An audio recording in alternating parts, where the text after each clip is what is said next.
Hi everyone, welcome to your own mathematics channel Mathematics by Meenu. तो continue करते हैं class ninth का chapter number 12 start किया था क्वाड्रिलेटरल्स एक्सरसाइज 12.1 चल रही थी अपनी first 9 sums we have completed. तो कंटिन्यू करते हैं सम नंबर 10th से। ये चैप्टर जो है थर्ड टर्म का है, not included in your second term, लेकिन बच्चों की इतनी रिक्वेस्ट आई थी कि मुझे ये स्टार्ट करना पड़ा। बच्चों का हॉलीडेज होमवर्क है, असाइनमेंट मिली है उन्हें, और वो बोल रहे थे कि इनमें से हमें कुछ भी समझ नहीं आ रहा इस चैप्टर का, तो प्लीज़ मैम हमें ये चैप्टर करवा दो।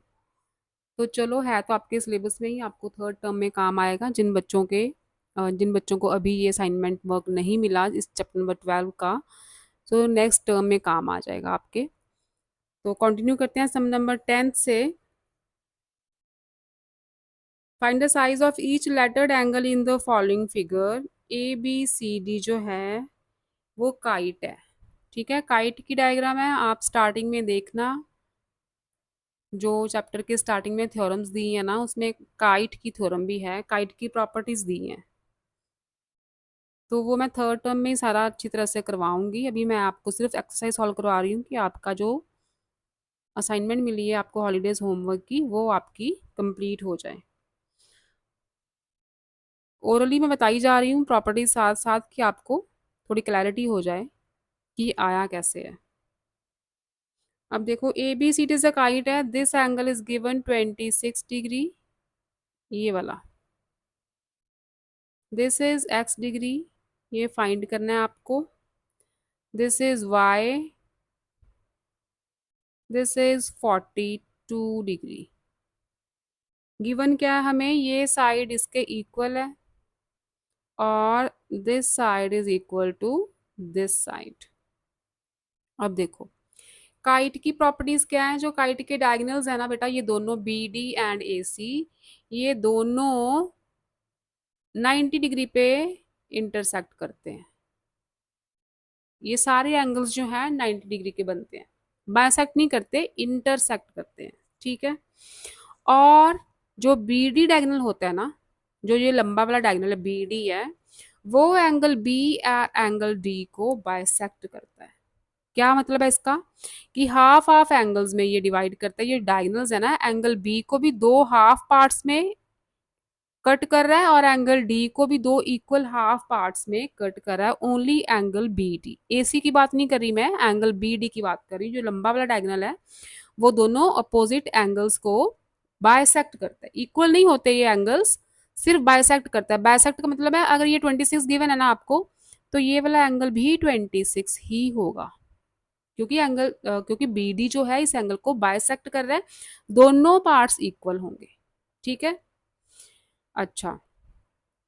अब देखो, आप यहाँ पे क्या लिखोगे, because diagonal B D bisects angle B. ठीक है, एक लाइन लिखना, because diagonal B D bisects angle B, so अगर आप इस पॉइंट को ओ लेते हो, therefore angle A B O is also equal to 26। क्योंकि बायसेक्ट करा है तो ये भी 26 का ही होगा।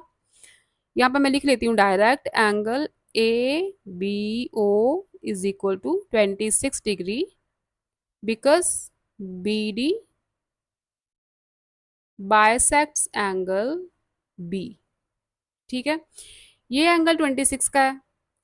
Angle A O B, angle A O B कितने का, 90 का। अभी मैंने बोला कि जो डायगोनल्स होते हैं काइट के, वो 90 डिग्री पे इंटरसेक्ट करते हैं। ठीक है, एंगल ए ओ बी 90 का हो गया। यहाँ पे लिख देती हूँ reason, diagonals of kite intersects at 90 degree, right. अब इन ट्रायंगल ए ओ बी में डार्क कर देती हूँ ये वाली triangle, triangle A O B, in triangle A O B by angle sum property, by angle sum property x plus 90 plus 26 is equal to 180। ये x है, ये 90 है, ये 26 है। तीनों एंगल्स का सम क्या होगा? 180 होगा ना। ये आ गया x plus 116 is equal to 180 degree. x की वैल्यू आ गई 180 माइनस 116। ठीक है, माइनस करोगे यू विल गेट 64। ये वाला एंगल जो आ गया 64 का, राइट। अब देखो in triangle A D C, in triangle A D C, A D is equal to D C, ये तो गिवन है हमें डायग्राम में। साइड्स इक्वल है तो उनके अपोजिट एंगल्स भी इक्वल होंगे। अगर ये 42 का है तो ये एंगल भी 42 का ही होगा ना। ठीक है, therefore angle DAC is equal to angle DCA, that is 42 degree. Reason क्या है? Angle opposite to the equal sides are also equal. ठीक है, तो ये एंगल्स भी इक्वल हो गए। ये 42 का आ गया, ये 42, ये 42, और y आप फाइंड कर सकते हो by angle sum property in triangle ADC। Also by angle sum property 42 plus 42 plus third angle क्या है? y है, is equal to 180 degree. 84 plus y is equal to 180 degree. तो y क्या आ गया? 180 माइनस 84, माइनस करोगे आपका आ जाएगा 96। y 96, x आ गया 64। x y की वैल्यू आपको फाइंड करने को बोला है इसमें। ठीक है, और कोई एंगल तो है नहीं। तो ये था आपका 10th सम।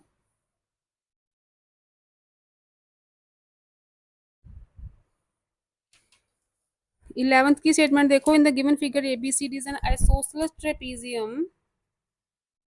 आइसोसेलेस ट्रेपेजियम, आइसोसेलेस ट्रेपेजियम का मतलब है कि जो नॉन पैरेलल साइड्स है ना ट्रेपेजियम की, वो इक्वल है। ये साइड्स जो हैं दोनों इक्वल हैं, पैरेलल तो नहीं है लेकिन इक्वल है। ये लाइन पैरेलल है, AB and CD is parallel. This is given 2x। अच्छा, जो आइसोसेलेस होती है ना trapezium,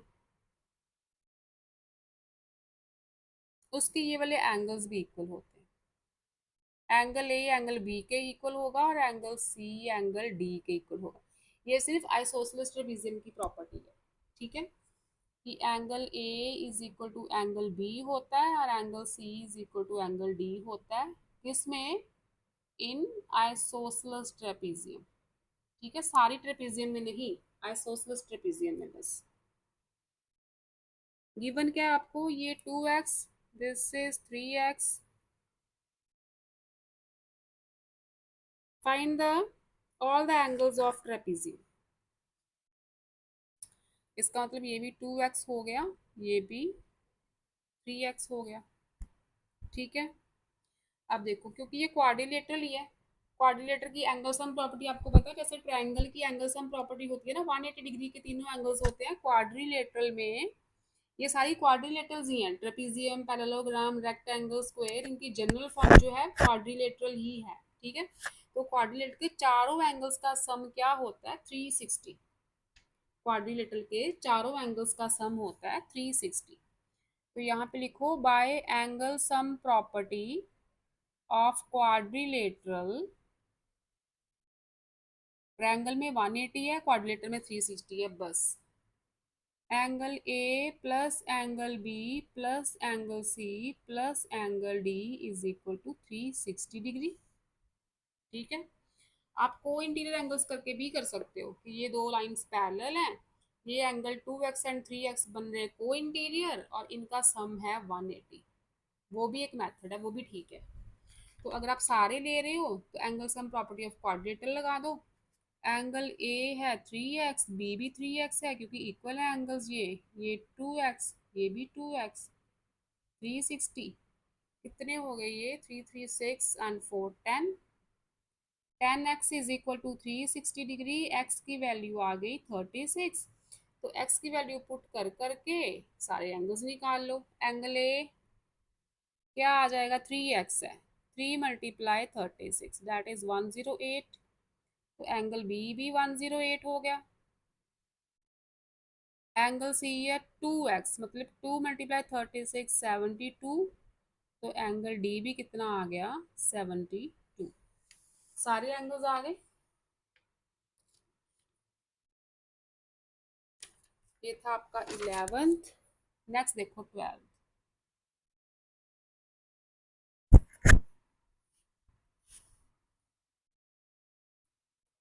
Statement is in the given figure equilateral triangle EDC surmounts square ABCD। ये इक्विलेटरल ट्रायंगल है, किसके सिर के ऊपर बैठी है, स्क्वायर के। ठीक है, स्क्वायर के ऊपर है। ए बी सी डी ये स्क्वायर है, this is E D E C equilateral triangle है। इसका मतलब क्या हुआ, ये इक्विलेटरल ट्रायंगल की साइड है ना, तो ये स्क्वायर की भी साइड है। तो इसकी सारी साइड्स इक्वल हैं तो स्क्वायर की भी तो इक्वल ही होंगी। तो ये सारी साइड्स इक्वल है। ठीक है, सारी साइड्स इक्वल है। If angle D E B is equal to X degree,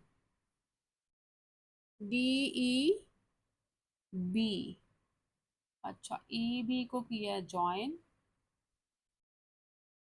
this is X degree. Find the value of X, X की वैल्यू फाइंड करनी है आपने, और कुछ भी नहीं दिया। ठीक है,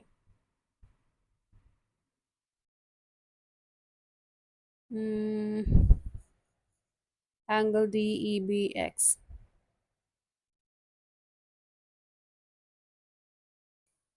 चलो ठीक है, ये साइड्स इक्वल है ना।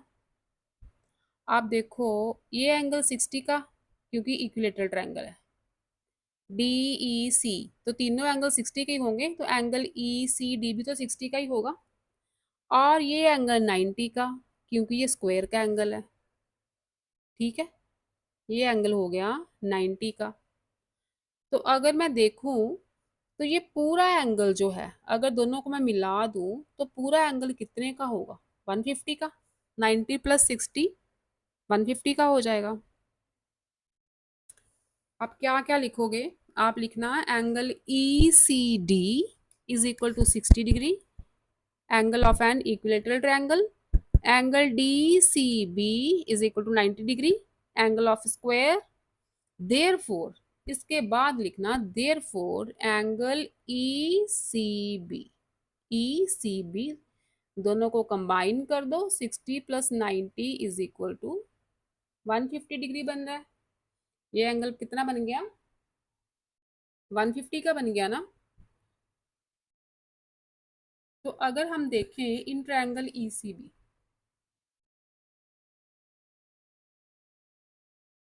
ई C is equal to B C, E C is equal to B C है। तो अगर साइड्स इक्वल है तो उनके अपोजिट वाले एंगल्स भी इक्वल होंगे। देयरफॉर एंगल ये वाला, this angle and this angle ये भी तो इक्वल ही होंगे ना। Therefore angle C E B is equal to angle C B E. ठीक है, सी ई बी, सी बी ई ये दोनों इक्वल होंगे। रीजन लिखोगे, angle opposite to equal angles are also equal. ये एंगल इक्वल हो गए। सपोज करो ये एक्स है, ये भी एक्स ही ये तो एक्स लिया हुआ है, इसे वाई ले लो। अगर ये वाई है तो ये भी वाई होगा, अगर इक्वल है। Let angle C E B is equal to angle C B E is equal to Y degree. Suppose कर लिया हमने ये वाई डिग्री है। बाय एंगल सम प्रॉपर्टी, अगर इसी ट्रायंगल में हम एंगल सम प्रॉपर्टी लगाते हैं तो 150 + y इज इक्वल टू 180 आ जाएगा। 150 + y is equal to 180। 150 plus 2y is equal to 180, तो 2y क्या आ गया, 180 माइनस 150, 30, y की वैल्यू आ गई 30/2 दैट इज 15, y की वैल्यू आ गई 15। ये जो एंगल इतना है ना, ये बन गया 15। आपको चाहिए x की वैल्यू। अच्छा, इन ट्रायंगल डी ई सी, जो एंगल डी ई सी है 60 डिग्री का है। क्यों?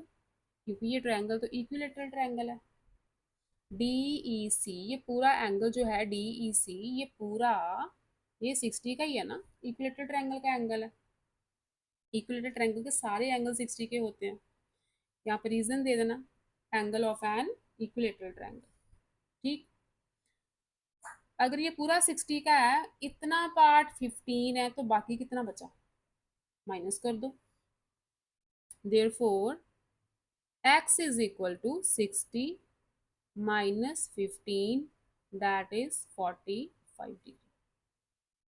ठीक है, ये पूरा 60 का, इतना पार्ट 15 का है, तो बाकी कितना बचा, माइनस करके 45 डिग्री। ये था आपका 12 एक्स ही फाइंड करना था।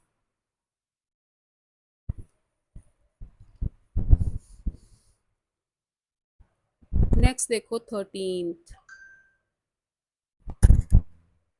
सम number 13। The given figure shows a square ABCD and an equilateral triangle. सब में स्क्वायर एंड इक्विलेटरल ट्रायंगल। पहले इक्विलेटरल ट्रायंगल सर पे चढ़ी हुई थी, अब स्क्वायर के अंदर ही चली गई है।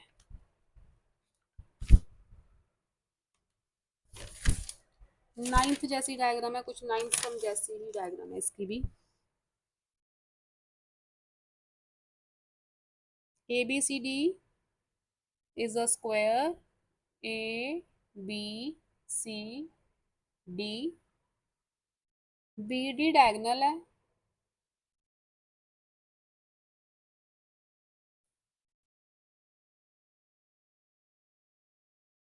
ABP इक्विलेटरल ट्रायंगल है। AB और यहाँ पे कहीं P पॉइंट है, ABP है इक्विलेटरल ट्रायंगल। किसको ज्वाइन किया हुआ है, यहाँ मैं P लिख देती हूँ, कहाँ लिखूँ P, इसको किया है join,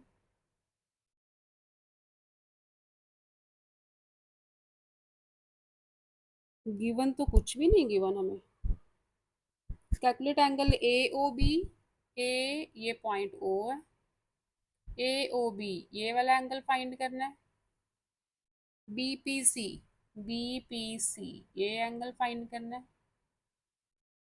P C D, P C D ये वाला एंगल चाहिए, reflex angle A P C, A P C reflex angle मतलब ये वाला एंगल, ये रिफ्लेक्स एंगल है ना, 180 से जो ग्रेटर होता है वो रिफ्लेक्स एंगल होता है, तो ये एंगल चाहिए हमें। ये चारों एंगल्स हमने फाइंड करने हैं, तो चलो करते हैं स्टार्ट। इक्विलेटरल ट्रायंगल है तो ये 60 का होगा, राइट। ये डायग्राम,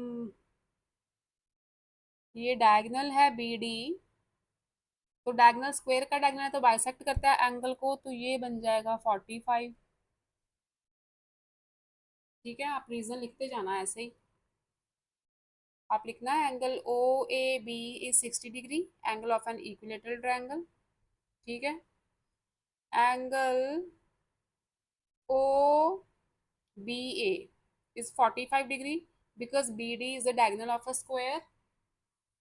ये दोनों एंगल आ गए, यहाँ से तीसरा भी आ जाएगा बाय एंगल सम प्रॉपर्टी, ये वाला एंगल भी आ जाएगा, एंगल ए ओ बी। ये तो मैं फाइंड करना था ना, फर्स्ट एंगल, फर्स्ट पार्ट कर रहे हैं।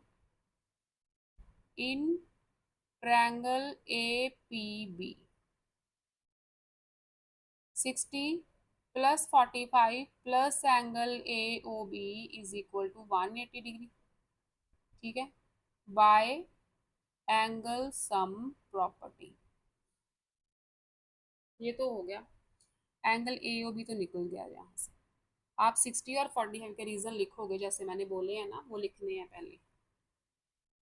ये आ गया 180 माइनस 60 प्लस 45 होते हैं 105, और इसकी वैल्यू आ गई 75। तो फर्स्ट पार्ट तो हो गया solve, angle A O B ये तो आ गया 75 का। सेकंड पार्ट है angle B P C. B P C, ठीक है।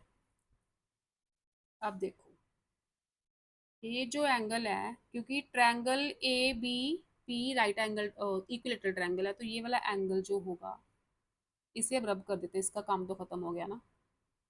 ये वाला एंगल 60 का होगा, इक्विलेटरल ट्रायंगल का एंगल है पूरा 60 का ही होगा ये। ठीक है, ये 60 का होगा तो टोटल एंगल 90 का है। तो बाकी एंगल ये कितने का बचा फिर? 90 माइनस 60, 30 का बचा। यहाँ पे लिखते हैं angle C B P. C B P is equal to 90 minus 60, ये आ गया 30। ठीक है, ये एंगल आ गया 30 का। और ये 30 का आ गया, और साइड्स हमें, क्योंकि ये स्क्वायर है ये ट्रायंगल है, तो ये सारी साइड्स तो इक्वल ही है ना, इक्वलेटर ट्रायंगल की और स्क्वायर की सारी साइड्स इक्वल भी हैं। अगर हम देखें in triangle B P C, in triangle B P C अपने पास एक ही एंगल आया अभी, ये वाला 30 डिग्री, जो एंगल सी बी पी आया है। बाकी के एंगल्स चाहिए हमें। ये साइड्स इक्वल हैं, ये साइड्स इक्वल हैं तो इनके अपोजिट वाले एंगल्स इक्वल होंगे। इसका मतलब ये वाला एंगल और ये वाला एंगल, ये दोनों एंगल्स इक्वल होंगे। आप लिखो because P B is equal to B C, P B is equal to B C, therefore angle B P C is equal to angle BCP. BCP. Reason, angle opposite to equal sides are also equal. तो suppose करो ये y है, ये भी y होगा। ठीक है, let angle BPC is equal to angle BCP is equal to y degree by angle sum property in triangle BPC। कौन कौन से एंगल हैं? y प्लस 30, एक तो निकाल चुके हम 180। 2y is equal to 180 minus 30 क्या होगा? 150। तो y की वैल्यू यहाँ से क्या आ गई? 150/2, दैट इज 75। तो सेकंड पार्ट क्या था अपना? Angle BPC. बीपीसी को तो y लिया हमने, तो देयर फोर एंगल बीपीसी भी आ गया 75 का। सेकंड पार्ट हो गया ये। थर्ड पार्ट में है एंगल पीसीडी। पीसीडी, हाँ ये तो सिंपल है, ये देखो ये y है ना, दोनों दोनों y इक्वल थे ना। 75 का आ गया, ये भी 75 का हो गया, ये एंगल भी 75 का ही हुआ, दोनों इक्वल है। टोटल एंगल 90 का है स्क्वायर का। टोटल एंगल क्या है? 90 का है। तो फिर एंगल पीसीडी क्या आएगा? थर्ड पार्ट देखो, यहाँ कर दें थर्ड पार्ट। एंगल पीसीडी क्या आएगा? 90 माइनस 75। टोटल एंगल 90, 75 माइनस कर दो तो बाकी यही एंगल बचा ना पीसीडी, ये आ गया 15। ये आ गया 15। अच्छा, ये 75, वाई हम फाइंड कर चुके हैं 75। ए पी बी थी इक्विलेटरल ट्रायंगल, तो ये एंगल 60 का, क्योंकि ये इक्विलेटरल ट्रायंगल का एंगल है, ये एंगल 60 का। अब मैं थोड़ा सा नजदीक करती हूँ कैमरा, ठीक है। देखो, ये 75 75 फाइंड कर चुके हैं हम वाई की value. Angle triangle A P B, क्योंकि इक्विलेटरल ट्रायंगल है, तो ये जो एंगल है वो इक्विलेटरल ट्रायंगल का ही एंगल है ना, तो ये है 60 डिग्री। 75 प्लस 60 प्लस ये पूरा angle, 75 plus 60 plus reflex angle जो बन रहा है ओपीसी। रिफ्लेक्स एंगल एपीसी ले लो चाहे ओपीसी ले लो, तो यहाँ पे लिखते हैं हम 60, ये फोर्थ पार्ट सॉल्व होने लगा अब। 60 plus 75 plus reflex angle A P C. अच्छा बोलो, ये कितना बन रहा है? 60 प्लस 70, ये पूरा रिफ्लेक्स एंगल, ये पूरा सर्कल बन रहा है ना फिर। 60 प्लस 70 ये पूरा सर्कल बन जाएगा ना, रिफ्लेक्स एंगल डालेंगे तो पूरा सर्कल बन रहा है। पूरा सर्कल की वैल्यू क्या होती है? 360 डिग्री होती है। पूरे सर्कल की वैल्यू क्या होती है? 360। तो यहाँ से reflex angle A P C निकाल सकते हो आप। क्या आएगा? 360 माइनस 60 प्लस 75, 135। ठीक है, 360 माइनस 135, तो ये जो रिफ्लेक्स एंगल है आपका आ जाएगा 225 डिग्री। ठीक है, ये एंगल था इक्विलेटरल ट्रायंगल का एंगल। 75 70 हम फाइंड कर चुके थे वाई की वैल्यू। और अब देखो, ठीक है, 75 75 वाई की वैल्यू हम फाइंड कर चुके थे। ये 60 का टोटल एंगल बन रहा है, 360 का पूरा सर्कल बन रहा है, तो वहां से हम reflex angle A P C find कर सकते हैं। 180 से बड़ा आना चाहिए था, तो आ गया अपना 225 डिग्री। ठीक है, तो ये था अपना सम नंबर 13, बच्चे दो sums.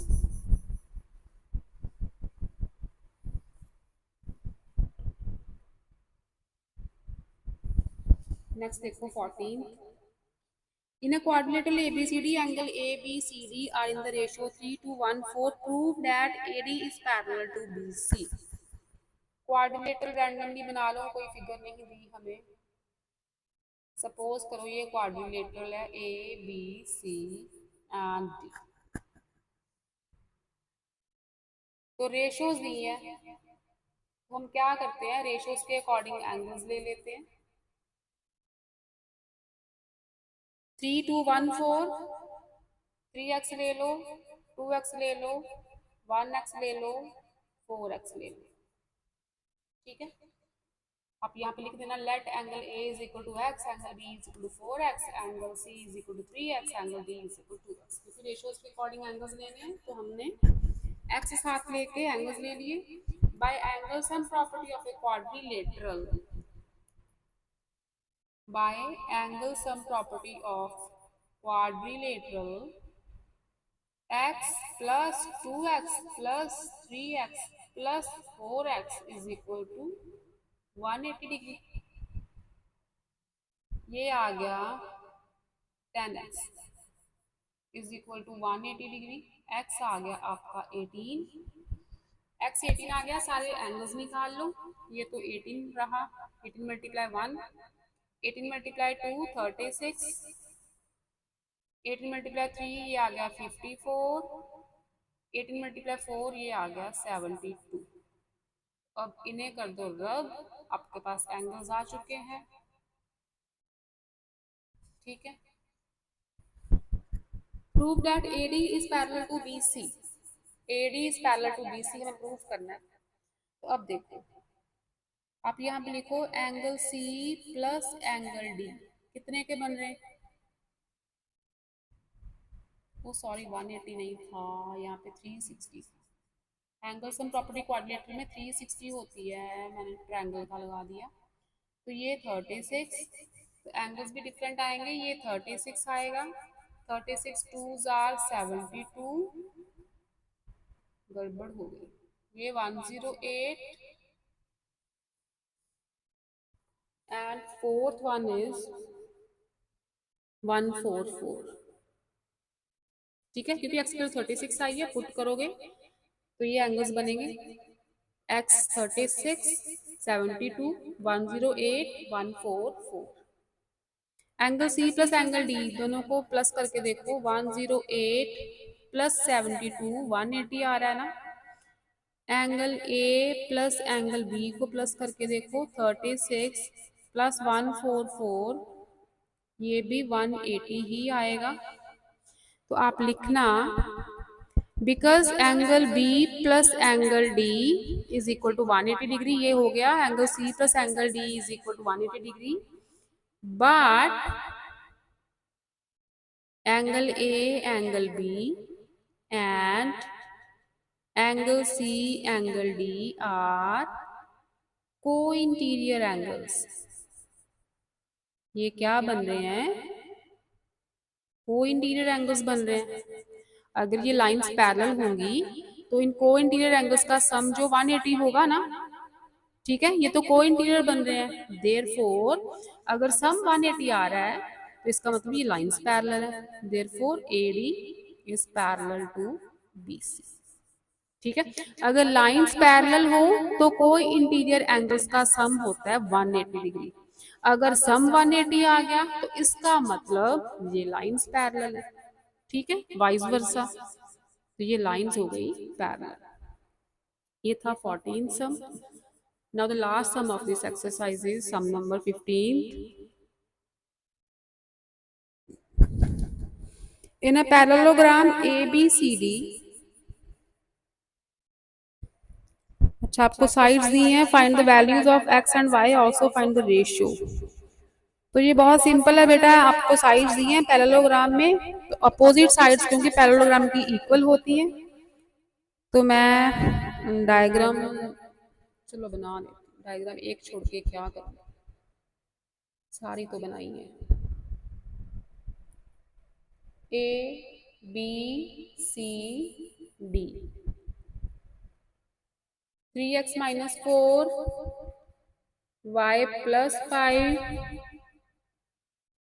y minus 1, 2x plus 5। ये लाइन इसके पैरेलल, ये लाइन इसके पैरेलल, क्योंकि पैरेललोग्राम में अपोजिट लाइंस तो इक्वल एंड पैरेलल होती है। तो आप लिखोगे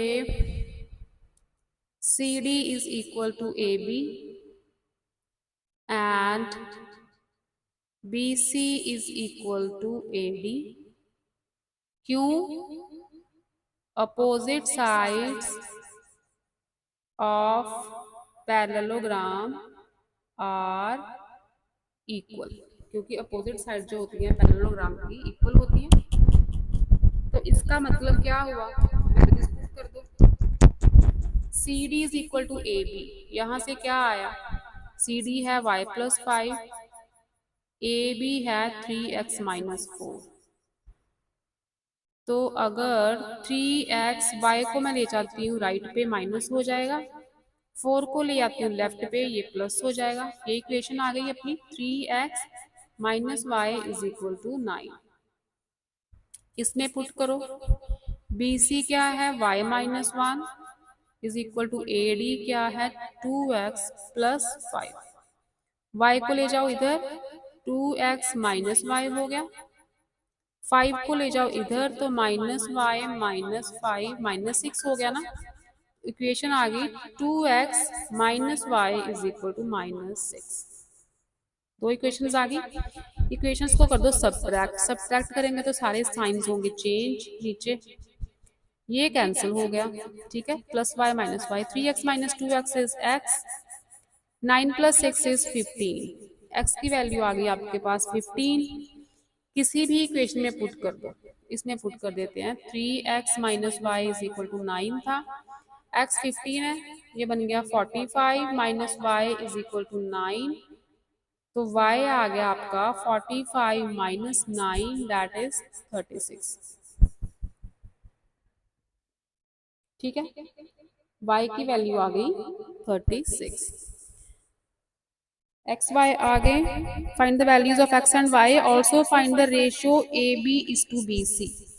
अब देखो A B is to B C ratio find करनी है हमने। ए बी क्या है, 3x minus 4, 3x minus 4 is to B C क्या है, y माइनस 1। इसमें वैल्यूज पुट कर दो। x क्या है, 15 आई है, 15 3 जार 45 माइनस 4 इज टू y की वैल्यू 36 है, 36 माइनस 1 ये आ गया 41 इज टू 35, ये आ गई इनकी रेशियो। तो इसके साथ आपकी जो एक्सरसाइज 12.1 है वो होती है कंप्लीट। तो 12.2 के 5 सम्स हैं और 12.3 जो है कंस्ट्रक्शन की एक्सरसाइज है वो थोड़ी लेंथी है, काफ़ी सम्स हैं उसके। 12.3 की ज़्यादा रिक्वेस्ट आई है बच्चों की, तो इसके बाद 12.3 करेंगे, ठीक है। 12.2 बाद में देखी जाएगी अगर होगी तो, नहीं तो फिर थर्ड टर्म में करेंगे। 12.3 इसके बाद पहले स्टार्ट करते हैं, फिर मिलते हैं मैथमेटिक्स बाय मेनू में। Till then stay safe, stay happy, love you बच्चों, बाय बाय।